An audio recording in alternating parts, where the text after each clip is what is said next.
I don't know what it went wrong. I don't know. You want to argue on that with the scale? Be my guest. If you don't follow what your doctors say, you should go see somebody else. I'm gonna fall. You're not gonna fall. You refuse to get out of this condition. Hey everybody, it's Tony with Big T Bariatric, and today we're going to react to some of Dr. Now's most brutal moments on My 600-Pound Life. Let's get right into it right away. Hello. Hello. I'm Dr. Nazardin. Nice to meet you. You're Randy, huh? Yes, sir. So you're 655 pounds? What is the highest weight you have been? This is it. So what are your eating habits like? Throughout the day, just snacking and then having like a big meal, and then I'll snack during the day or something like that. What do you snack on? Candy bars or stuff like that. So who buys them? Usually me.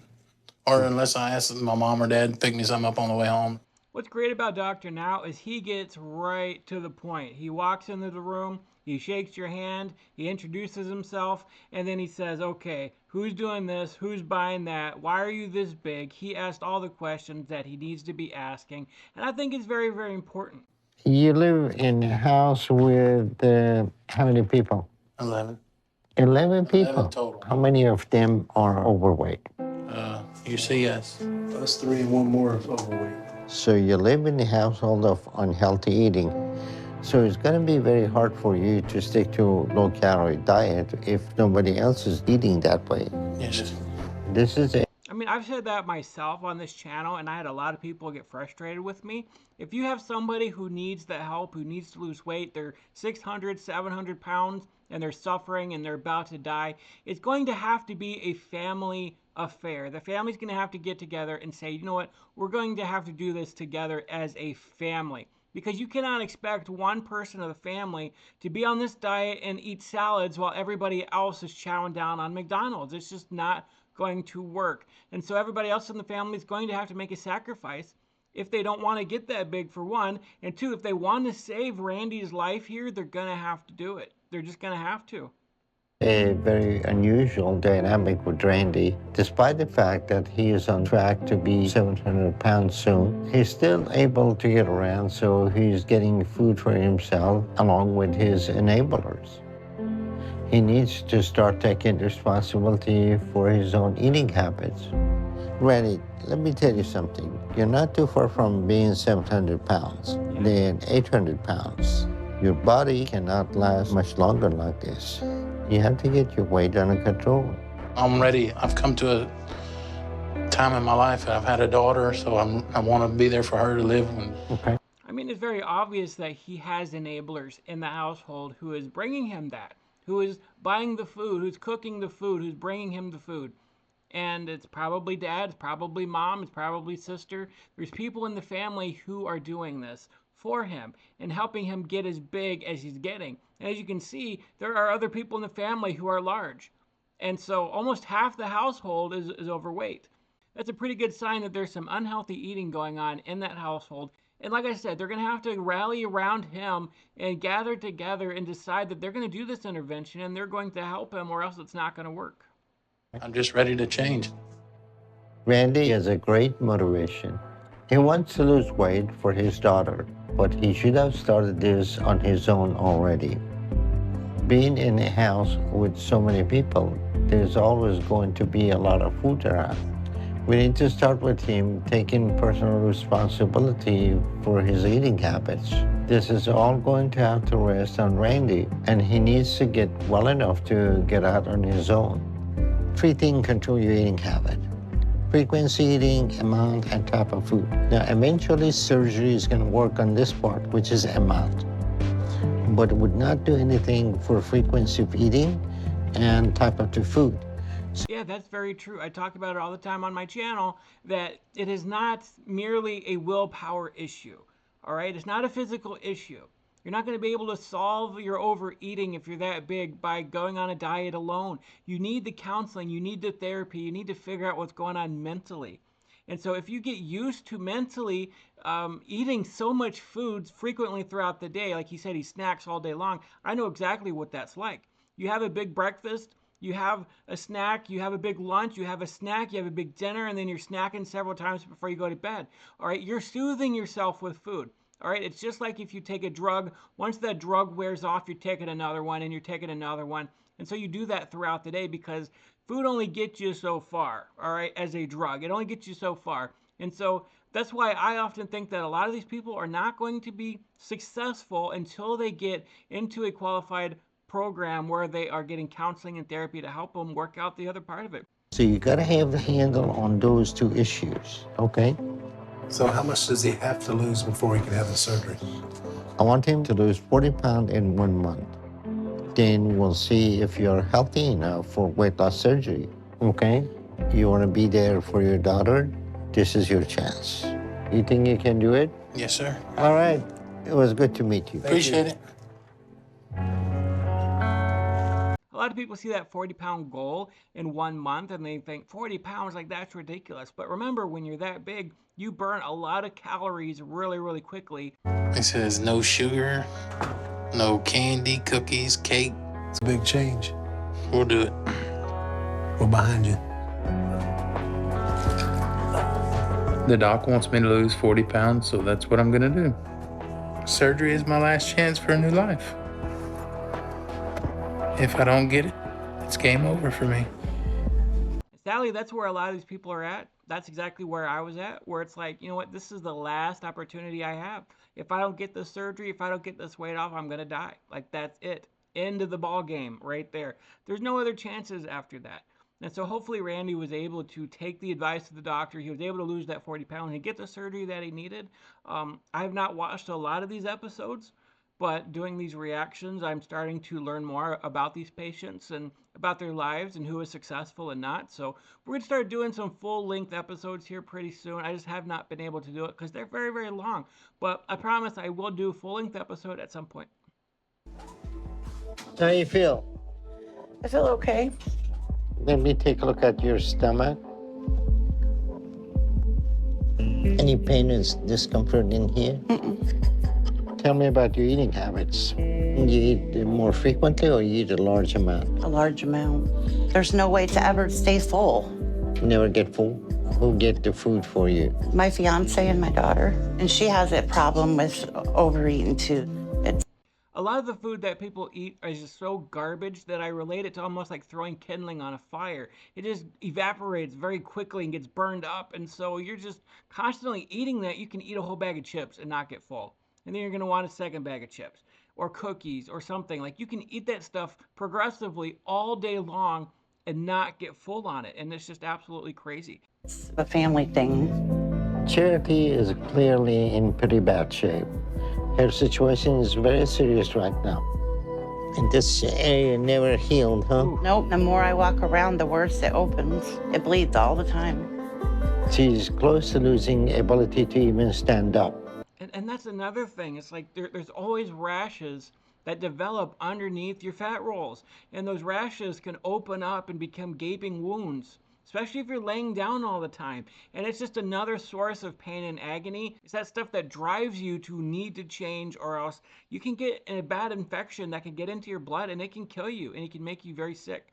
So, I mean, that's just another thing that fat people have to deal with that drives them to need to change. But of course, their drive to eat is always higher than the drive to survive for some reason. That's just the way it is. Like, they can be dealing with all that pain that they can't get up. They have rashes and sores all over their body. They stink. They can't go to the bathroom. They can't take a shower. They can't do any of that stuff. And yet they still just cannot get up and change. If that happens, her infection going to get harder to control and they will become life-threatening. Yeah. Right now, I need to run some tests before I know what we can do to help her. And I need to know the exact weight for her.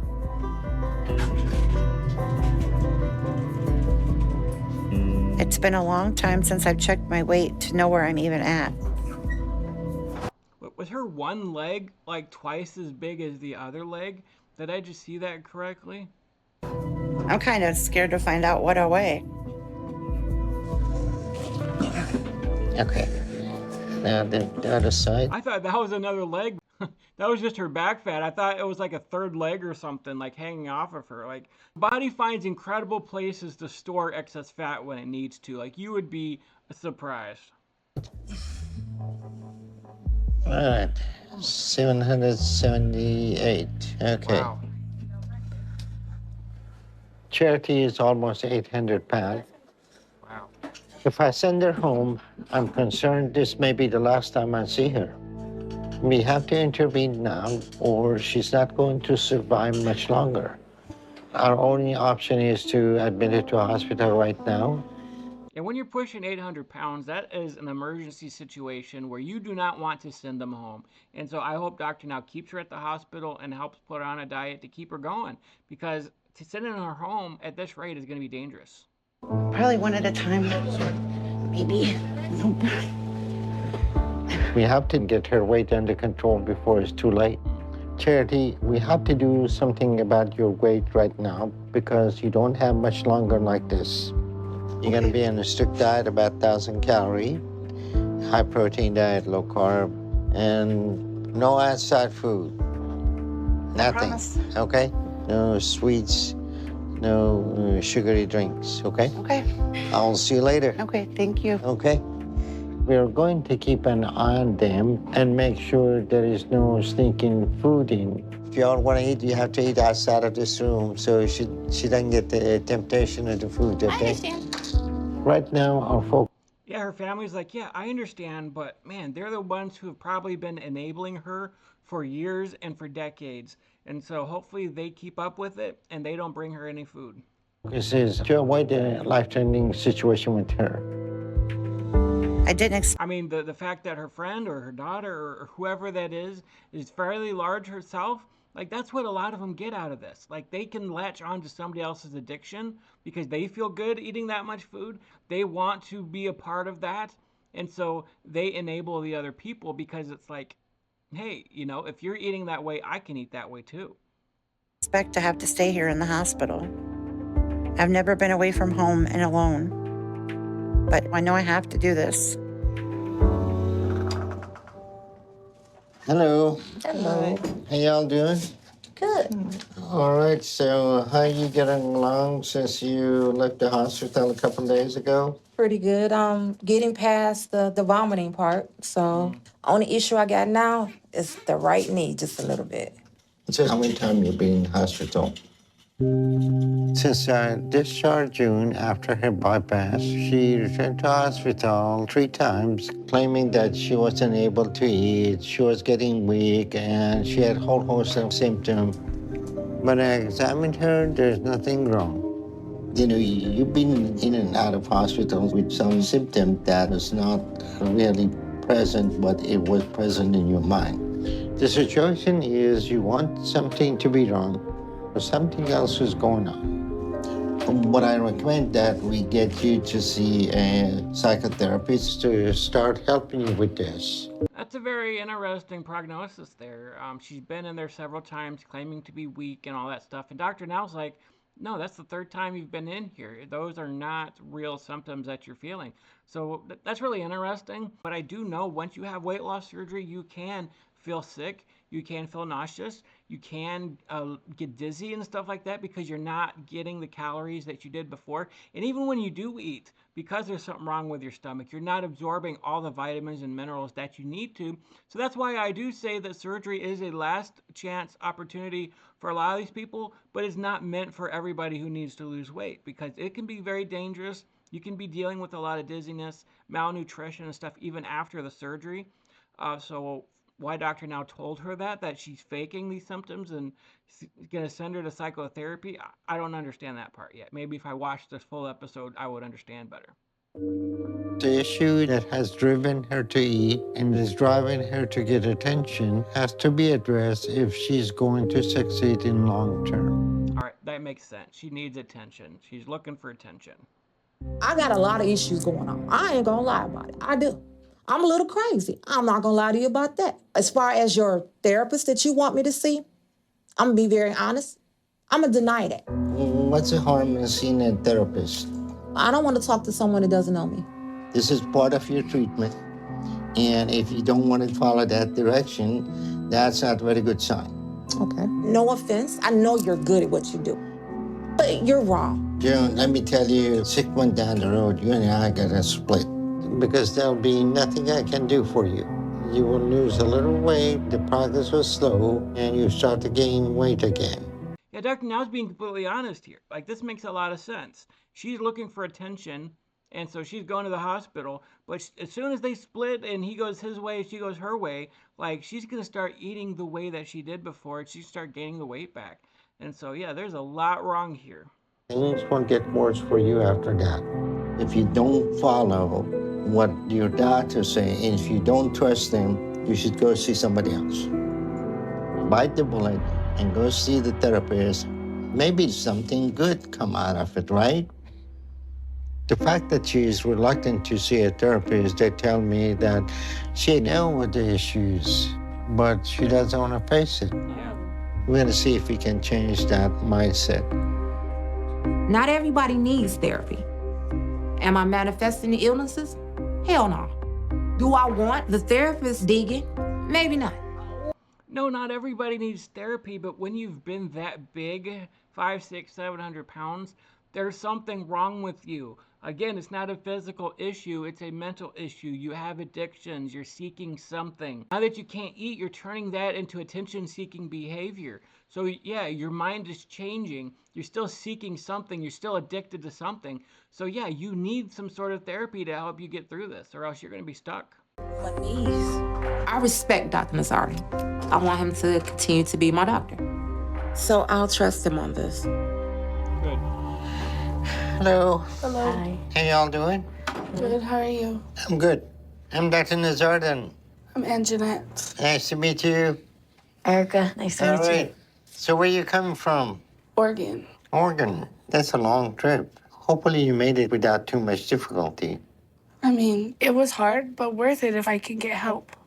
All right. Well, that'll be more up to you than me. But today you weighed 679 pounds and you're 5'1", huh? Yeah. Your BMI is 128. You're probably one of the...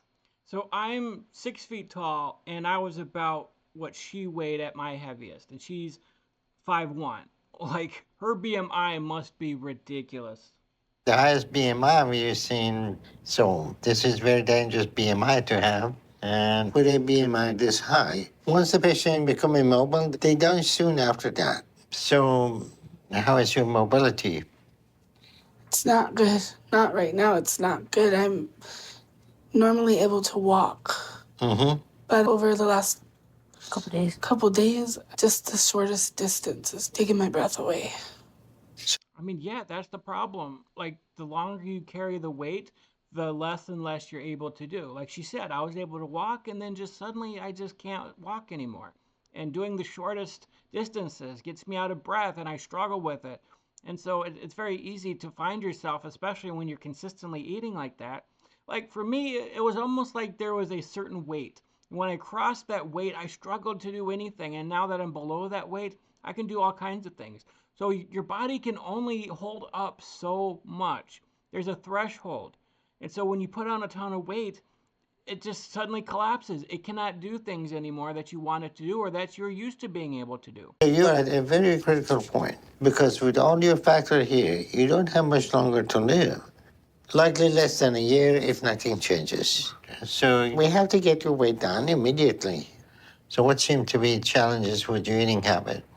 I mean, that's very interesting because if a doctor diagnosed you with cancer and said you only have a year left to live, like you would be freaking out, you would be crying, you would be upset, you'd be trying to figure something out, doing all kinds of treatment, trying to survive. But when we tell these people, hey, you got a year left to live, it doesn't do nothing. Nothing sparks within them that says, all right, I can't do this anymore. I need to change my life. What's my treatment? I need to engage in that.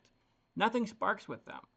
Because the only thing they're thinking about right now, the only thing that makes them cry is thinking that they have to get rid of their diet. And it's really sad. It's terrible. I think my biggest challenge is my mobility. It's hard for me to stand a lot, so I usually just grab whatever's Quick and easy. I guess, whatever's accessible to me. Come on, seriously? You telling me if you were able to move, you would eat better?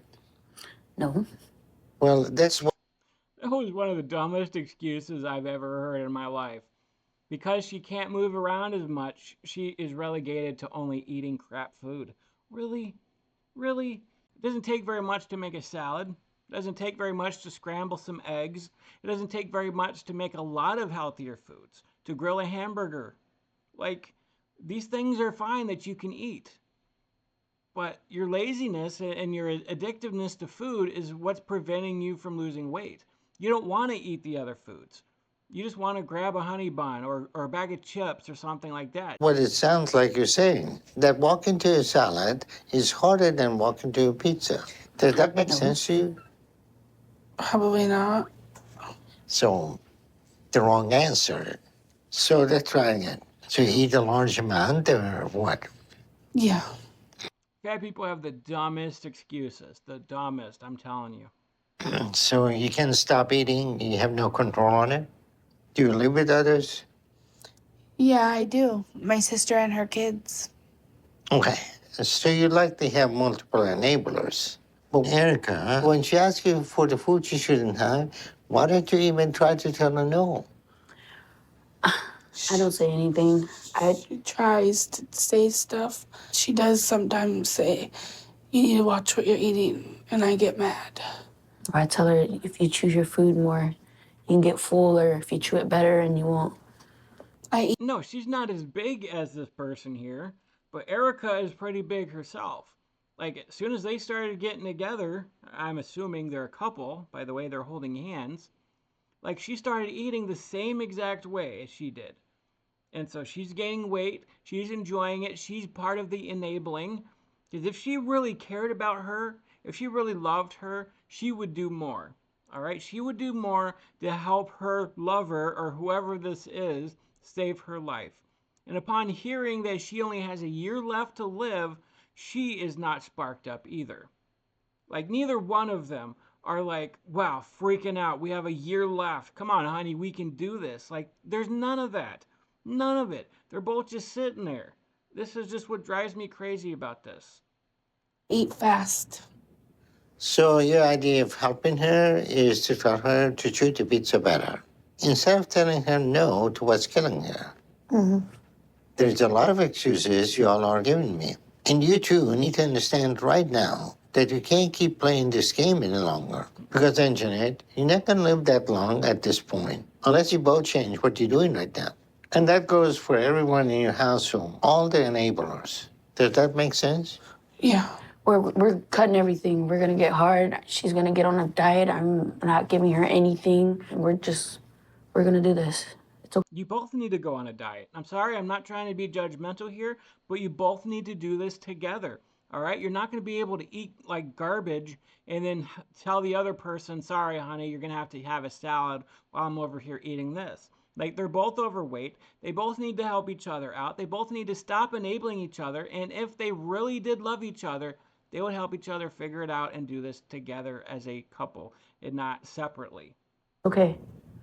A lot of people say that. Talking is easy. Change is hard, though. Yeah. But if you're telling me you're ready for this, and Jeanette, then the first thing I want you to do is we're going to start you on a 1,200 calorie a day, high protein, low carb diet. And from here on out, you're only going to eat 3 times a day. No, and the second thing is you're going to start exercising twice a day. I want you to get at least an hour in the morning and an hour in the evening. You can break it up, but you need to do everything you can to get your stamina up and prevent yourself from becoming immobile, okay? Then lastly, you need to move down to Houston as quick as possible because we won't be able to help you where you are and the way things are going. You're not going to be around much longer if we don't start to make some drastic changes with you now. That doesn't mean you're going to get weight loss surgery, though. If you want to do that, then you need to hit a weight loss goal to show me that you're ready to work hard. And if you stick with a 1,200 calorie diet in 1 month, you're going to be able to lose 100 pounds. But if you See, all the fat activists, when they talk about weight loss surgery, and yeah, there is some truth to it. It is a dangerous process. But they think that doctors are just set out to just give everybody surgery, to collect as much money as they can, and just all this nonsense. No, they go through so much testing. You don't really understand how much testing a fat person goes through. Like a doctor needs to be able to know that you're going to survive the surgery. So there's testing, there's x-rays and scans and blood tests, and there's just all kinds of things. Plus, your insurance company is going to make you wait at least 6 months depending on your insurance. They're going to want to see that you can lose consistently. And if you can't do it, then what starts at 6 months can be 8 months or 10 months or however long it takes until the insurance company's happy. And your doctor is also going to give you a goal. My doctor gave me a goal to be below 600 pounds. And so I was able to achieve that. I hoped to do that in 6 months, but it took me 8 months. So yeah, it's going to take some time. There are some parameters to it. You're going to have to meet your goals in order to successfully get the surgery. You're not just going to throw as many people on the table as possible. That's ridiculous. And I'm tired of the fat activists lying about it. You come back with more excuses and you cannot stop eating and control it, and that's going to be a problem. And we won't move ahead with surgery. Got it? Yeah. You have to do this now if you want to live. Okay? Okay. Any question? No, so that means like move now, if possible.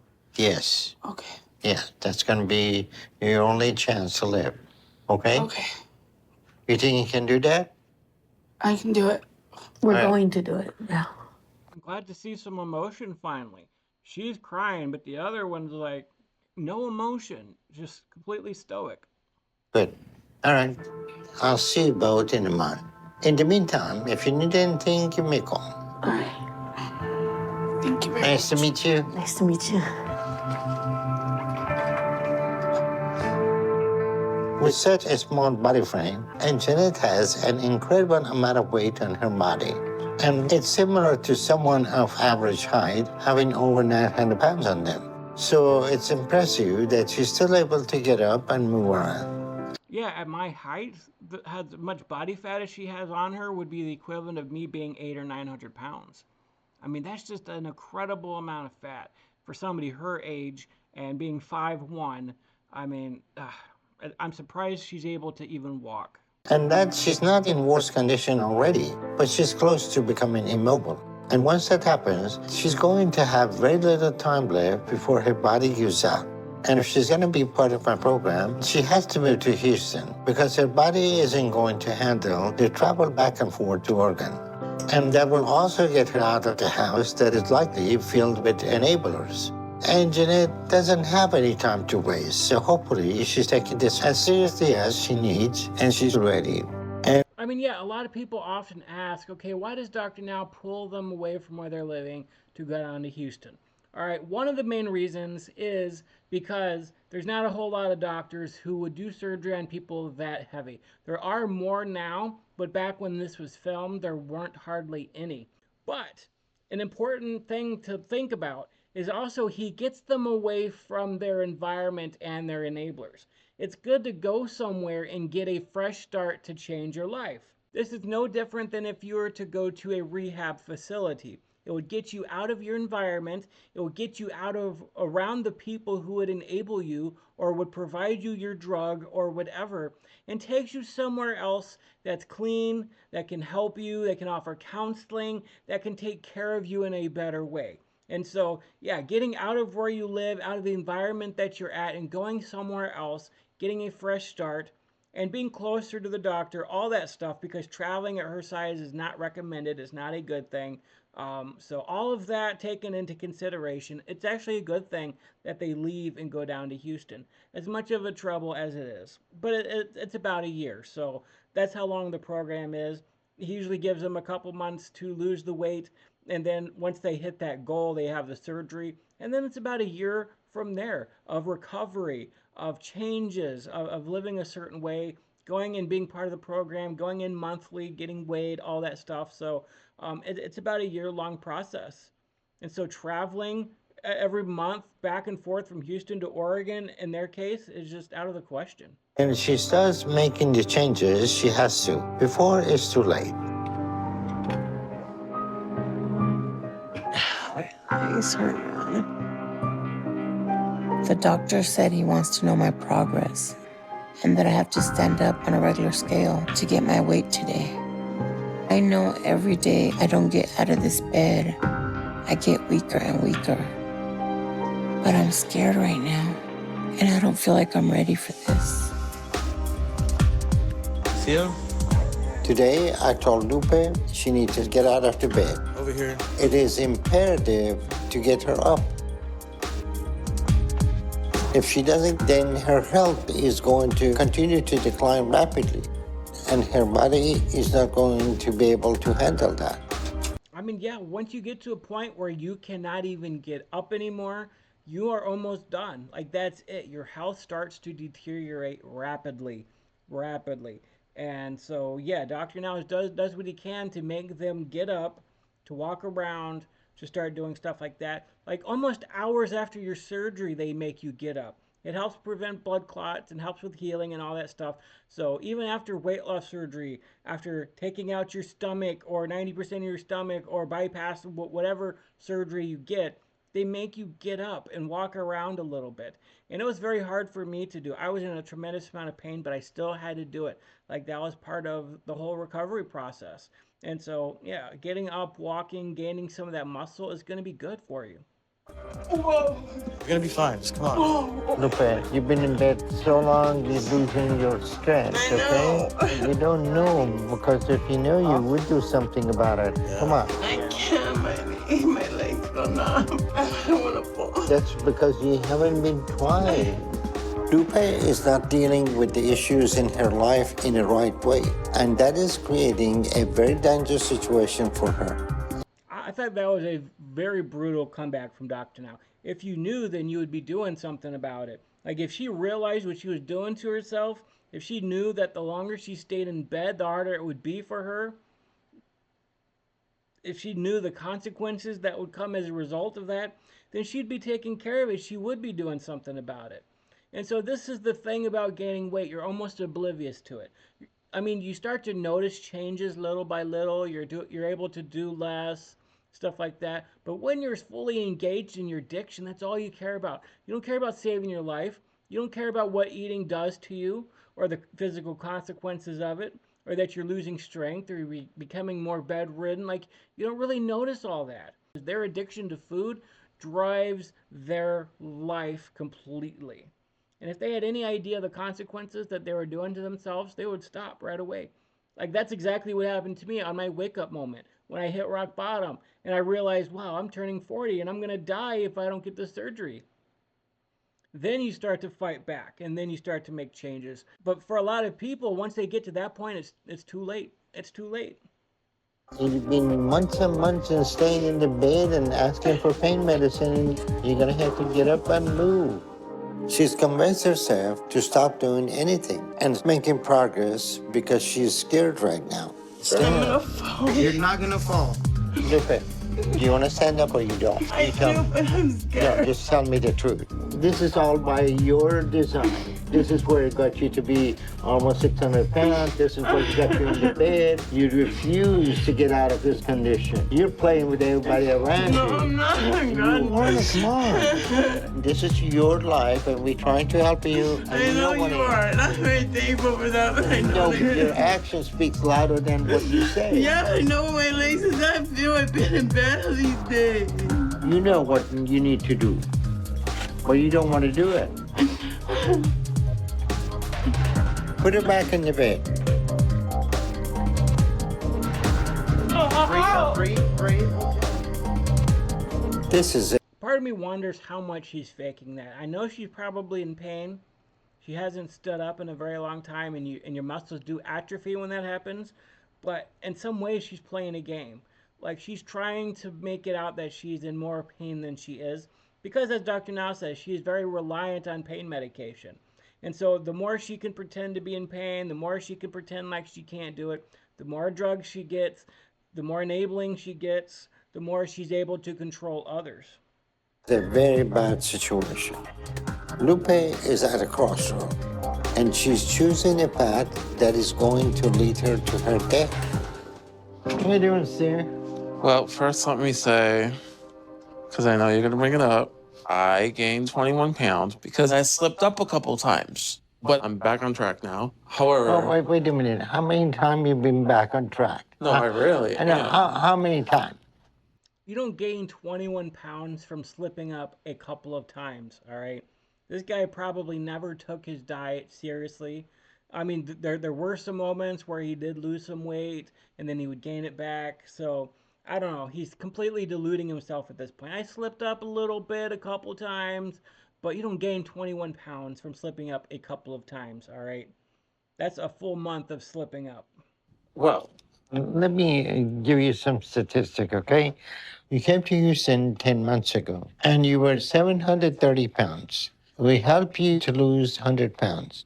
Then you gain it all back and more. So we got you back to 729.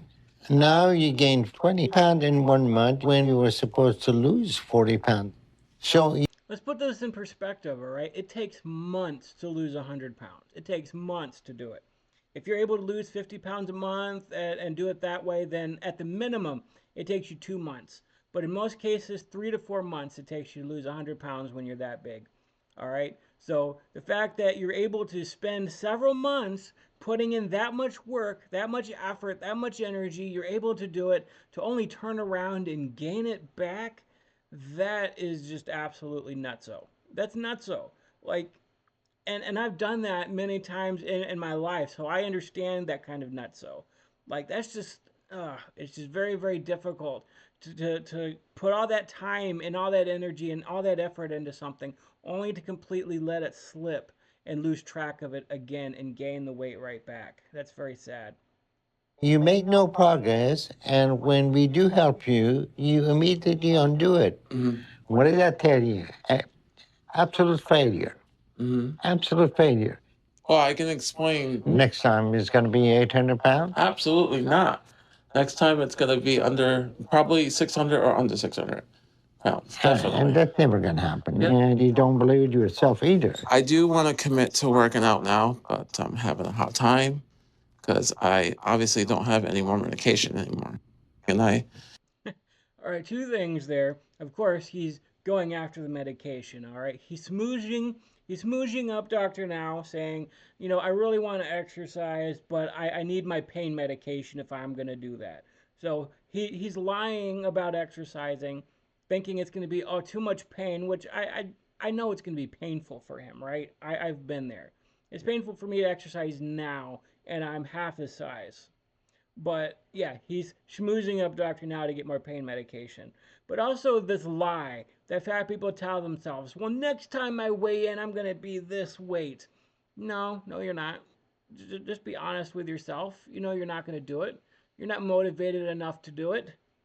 I mean, that's why you need to get into a program and you need the therapy and you need whatever it takes to help you overcome that mentally, as well as seeing a physician to figure out and a dietitian to figure out the rest of it. just need, like, you know, a refill to help me out, like, with working out. You actually asking me for pain medication? Yeah, I want to work out 2 times a day. All right. I really do. I really do. In I want past to month. commit to this, though. Okay. I know you don't believe In past month, how many times you went to emergency room? I have been to the emergency room,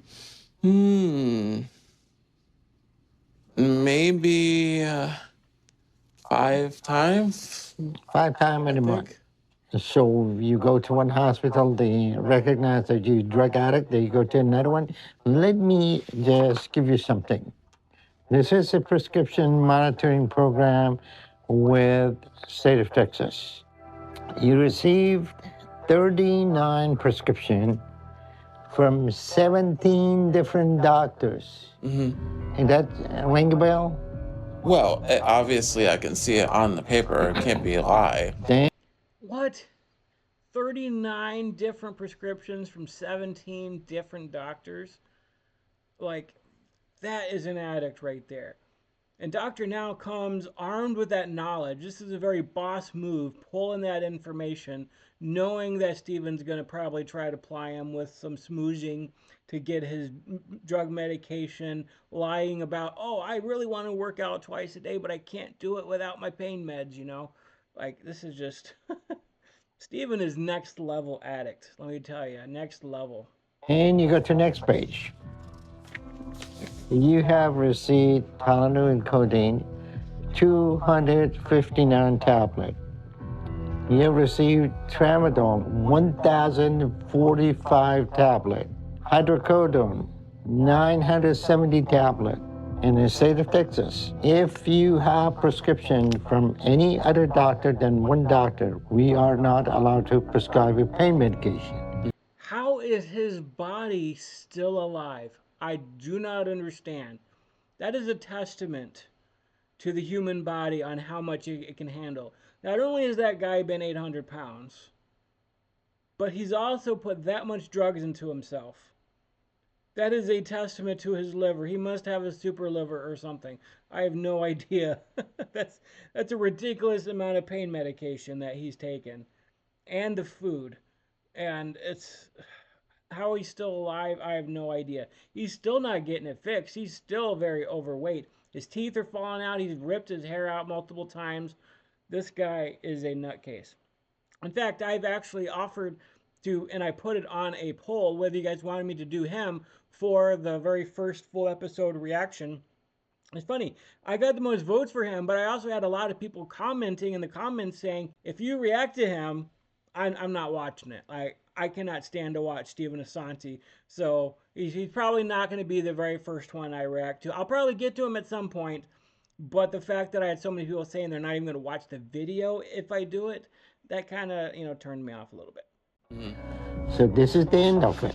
You have exhausted lifetime hospital privileges to be admitted. So your days of abusing system are over. Okay, thank you. Have a nice day. I want to leave. You got that? Yes, I'm done. Thanks. Okay, this information is going to data bank. Okay. And once I put this in the database, the next time you do this, you'll be arrested. I'm going to leave. No. I feel uncomfortable. I feel uncomfortable. I want you to come with me. Let's go down the hall. Dude's been caught. Now he's saying, oh, I want to leave now. Sorry, I'm gone. Like, the only reason why he's there is to manipulate Dr. Now into giving him more pain medication. That's the only reason why he's there.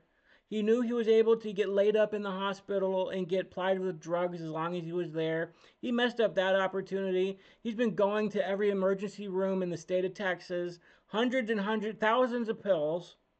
And then now that he's been caught and it's been put in his face, the guy's just nutso. He's nutso. He's not able to take accountability for himself at all. Where? Just walk with me. I'm going to show you something. Okay. Make me walk.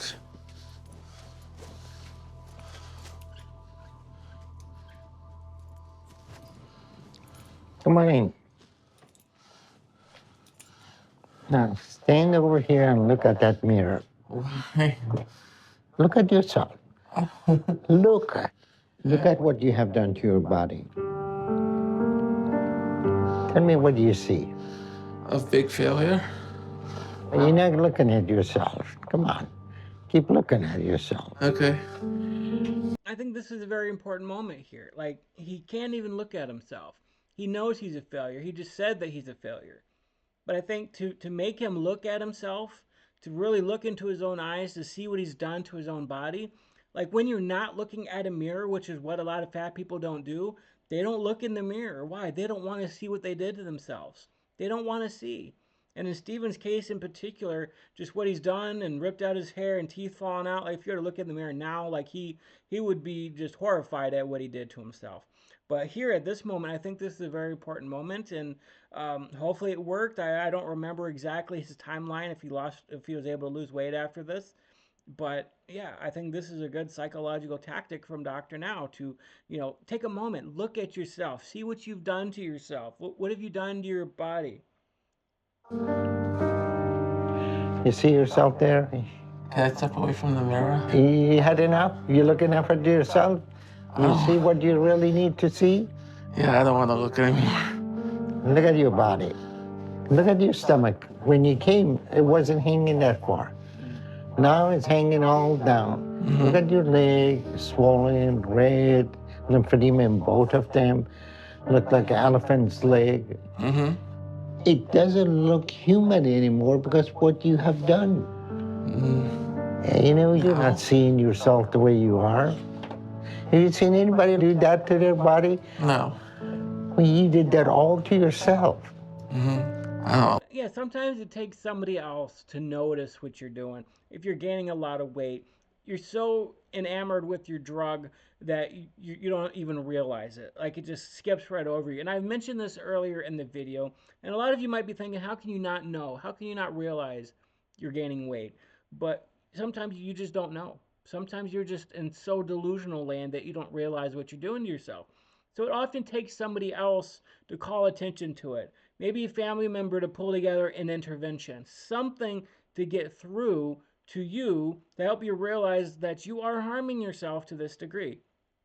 Because other people notice it. They see the weight gain. They see, in Steven's case, the belly hanging down.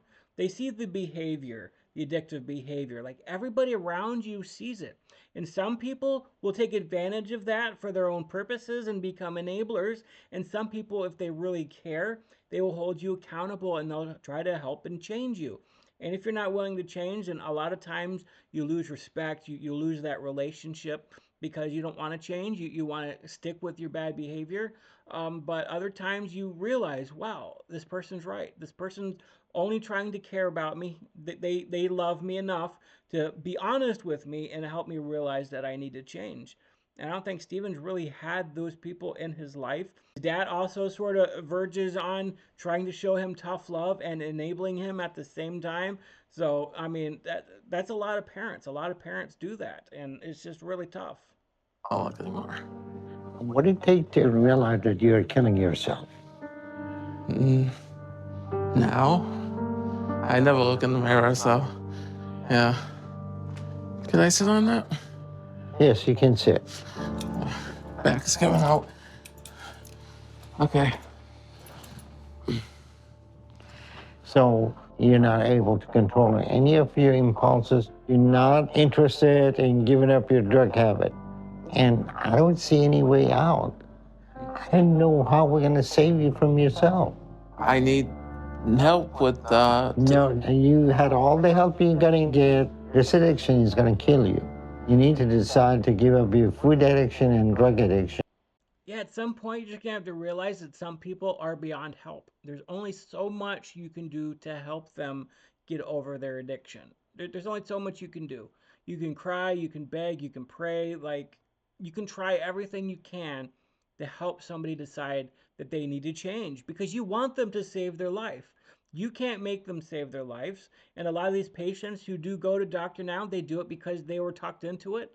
They don't really want to change and they end up failing. And they have a bad attitude about it. And so you can't make anybody change their life. You can just hope that they do. And hopefully you love somebody enough to be honest with them to say, hey, you are damaging yourself. You are harming yourself. We need to have this conversation. We need to try to save your life before it's too late. Before it's too late. Think about what you saw in the mirror. If you want that to be you, that's fine. You can do what you want and find a way to kill yourself on your own. But if you come back here, I expect to see you down a good amount of weight. If not, we're completely done. Steven is at a very important crossroad right now. His pain medicine has been shut off, so he doesn't have any choice but to give up this addiction. And he can either get with the program and work with us to get on the right track to live, or his chances are up. After this, there are no more opportunities on this program. All right, everybody, that's my video for today. I hope you enjoyed it. There's more on here. I might do more Dr. Now reactions because you guys like them. But there will be more My 600 Pound Life reactions coming very soon. So leave a comment down below. Let me know what you want me to react to next, and I'll try my best to get to it. I appreciate you guys. Thank you for watching. I love you. Take care. God bless you.